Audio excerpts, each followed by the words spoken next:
Morning বন্ধুরা, সবাই কে কেমন আছেন? খুব গরম পড়েছে। গরমের মধ্যে একদম আর কিচ্ছু ভালো লাগে না, খাওয়া দাওয়া কোনো কিছু। এত যে গরম বাবা, দিন দিন বেড়েই চলছে। কী যে হবে আমাদের অবস্থা। তার মধ্যেও জীবনের সমস্ত কাজই করতে হবে আমাদের, যতই কিছু ওয়েদারের অসুবিধা হোক বা পারিপার্শ্বিক অসুবিধা হোক, কিন্তু আমাদের জীবনচক্র আর থেমে থাকে না।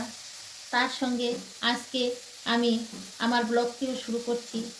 এখন সকাল 10টা বাজে, কিন্তু বাইরে তাকালে মনে হবে যে খা খা করছে রোদে। আমি ভারতের আসাম থেকে আজকের ব্লগটি করছি, দৈনন্দিন জীবন চ্যানেল 2 এর পক্ষ থেকে। আমি হুজাই জয়া, আমি আমার বন্ধুদের অনেক অনেক ভালোবাসার শুভেচ্ছা জানাচ্ছি। কে কেমন আছেন, কোথা থেকে দেখছেন আজকের আমার এই ভিডিওটি, আমার সকল বন্ধুদের রইল আমার প্রাণ ভরা ভালোবাসা। এবং নতুন কোনো দর্শক বন্ধু আজ যদি আমার সঙ্গে এই মুহূর্তে থাকেন, তাহলে অবশ্যই সম্পূর্ণ ভিডিওতে জুড়ে থাকবেন ফার্স্ট থেকে লাস্ট পর্যন্ত, এবং একটি লাইক দিয়ে আমার সঙ্গে থাকুন। দেখুন আমি কি করছি। আমি অনেক ছোট্ট ছোট্ট করে ব্লগ করছি। কিছু সময় রান্না করি, কিছু সময় ঘরের কাজকর্মের করি, এরকম করি ছোট ছোট করে দেখাই। বন্ধুরা, বড় করলে এগুলি কিছুই বোঝা যায় না এবং বেশি বড় দেখাও যায় না। আমি এখন রান্না করব, তাই আমি আপনাদের সঙ্গে শেয়ার করব। আমি তাহলে দেখতে থাকুন, এবং সকল বন্ধুরা যারা প্রতিদিন আমার সঙ্গে আমার ভিডিওতে থাকেন, আমার সেই সকল বন্ধুদের অনেক অনেক ভালোবাসা।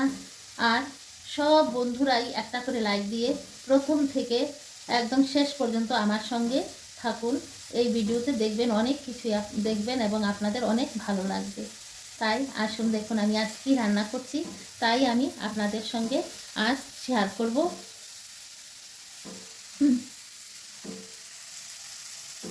এখানে বন্ধুরা আমি বাজার থেকে কিছু ঝিঙে এনেছিলাম, সেগুলিকে আমি ছোট ছোট করে কেটে একটু পাঁচফোড়ন সোমবার দিয়ে আমি একটু ভাজি করছি। এত গরম কিছুই ভালো লাগছে না তো খেতে। আর এই ভাজিটার মধ্যে আমি এখানে হলুদ আর নুন দেইনি, কেবলমাত্র হলুদই দিয়েছি, নুনটা একটু পরে দেব বলে, কারণ ঝিঙ্গার যেই জলগুলি এগুলি সব শুকিয়ে যাওয়ার জন্য। এখানে 1 কেজি ঝিঙ্গা জল শুকিয়ে এতটুক হলো বন্ধুরা। আর 1 কেজির মধ্যে মনে হয় একটা ঝিঙ্গা পচাও পড়েছে। এটার মধ্যে আমি লঙ্কার গুঁড়া দেব না। আমি এই লঙ্কাটা যে আমার গাছের, কি করব, এই লঙ্কাগুলি তো আমি খেতে পারি না, এর থেকে একটু সামান্য কেটে দেব। আর এখানে দিচ্ছি আমি এই যে তিল। এখানে আমি ভেজে তিলকে এভাবে মিক্সির মধ্যে আমি পেস্ট করে নিয়েছি, এই তিলটা দেব। তিল দিয়ে করব ঝিঙ্গা ভাজাটা। আর এখানে আমি চাল, আতপ চাল আর মুসুরির ডাল ভিজিয়ে রেখেছি। এই যে এখানে আমি দেখুন তিল, আমি আগের ভিডিওতে দেখিয়েছিলাম তিলগুলির বাকল আমি তুলে নিয়েছিলাম। একটা দুটার বাকল দেখি রয়ে গেল, আর কিছু হবে না। এগুলিকে আমি এই আতপ চাল আর ডাল যে ভিজিয়ে রেখেছি, এটা আমি মিক্সির মধ্যে পেস্ট করে নেব।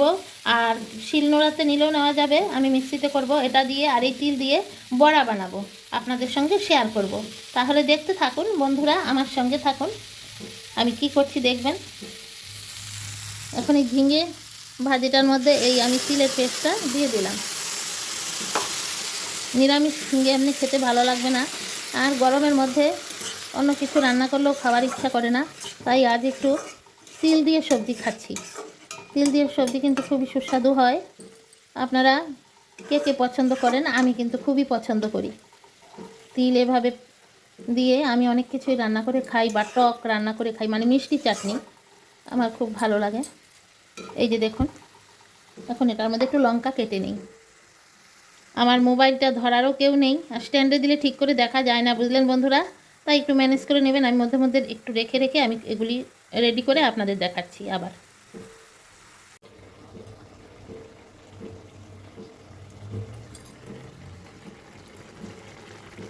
এই যে দেখুন বন্ধুরা, আমি এই লঙ্কাটা থেকে আমি কেটে নিয়েছি কিছু অংশ, এটাই আমি এখানে এই সবজিতে দিয়ে দিচ্ছি। এতেই চিন্তা করছি কীরকম ঝাল হবে, ঝাল কি খেতে পারবো। এই লঙ্কা এত ঝাল বলার মতো না, ঠোঁট জ্বলতে থাকে।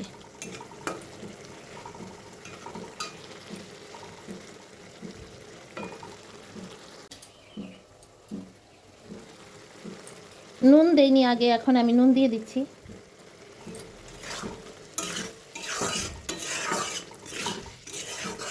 তিল দিয়ে রান্না সবজি একটু কালচে রঙের হয়, কারণ এটা কালো তিল। যদি সাদা তিল হতো তাহলে এরকম রঙ হতো না, কিন্তু কালো তিলটা খেতে কিন্তু বেশি সুস্বাদু সাদা তিল থেকে। দেখতে সুন্দর সাদা তিল। পিঠে পুলি বানালেও কালো তিলটাই বেশি সুস্বাদু হয়।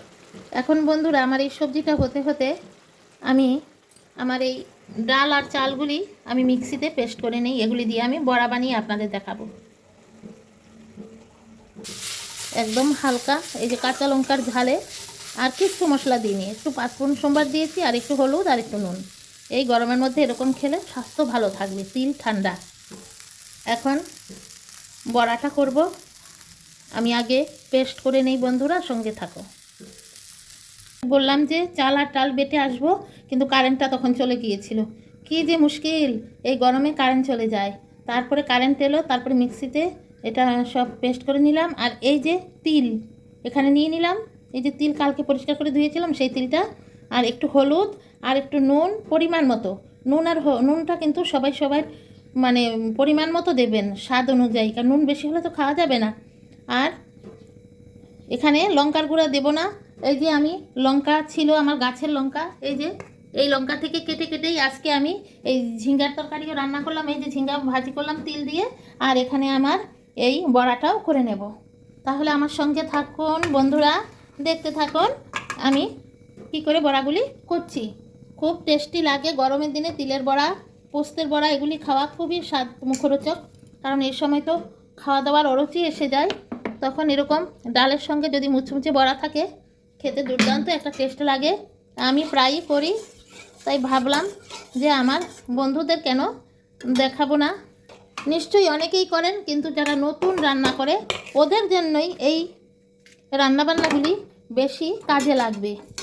যারা নতুন সংসারে ঢুকেছেন, আমার ওই সমস্ত বন্ধুদের জন্যই এগুলি বেশি, এই সমস্ত রেসিপিগুলি প্রয়োজনীয়। এর মধ্যেও দেখা যায় সবাই সব কিছুতে পারদর্শী থাকে না। আমরাও অনেক বন্ধুদের ভিডিও দেখে দেখে অনেক কিছু দেখি, যে এই সিস্টেমে করলে তো দেখি আমার থেকে বেশি সুবিধা হয় অনেক কিছু। আমি সব কিছু পারি, কোনো কথা আছে? এই দেখুন, এই মেখে নিলাম ডাল আর চাল পেস্ট করে। এখানে আমি বেসন টেসন দেবো না, বেসন দিয়ে বড়া খেতে স্বাদ হয় না। আমি সবসময় একটু চালের গুঁড়া বা একটু চাল মিশিয়ে দিই। এই যে আমি যত ছোট ছোট করে বড়াগুলি দিতে হবে, তাহলে বেশি টেস্টি হবে। এই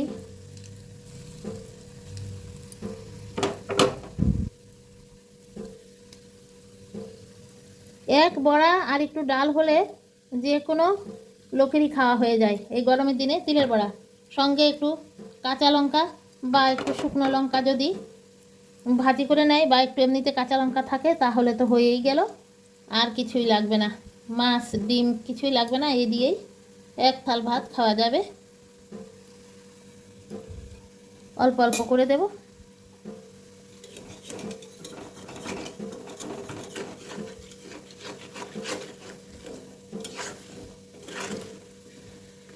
একদম ঝনঝন করবে বড়াগুলি, এত মুচমুচে হবে। বাচ্চারা তো এত পছন্দ করে আর বলার মতো না। আমার ছেলে এত পছন্দ করে, বলবো কি আর। ও তো মাছ মাংস এগুলি কিন্তু খেতে বলবে না, বলবে এইগুলি নানান কিছুর বড়া। আমিও নানান শাকসবজি দিয়ে এরকম করে বড়া কুপ্তা এগুলি বানিয়ে দেই। কি সুন্দর হচ্ছে না বড়াগুলি?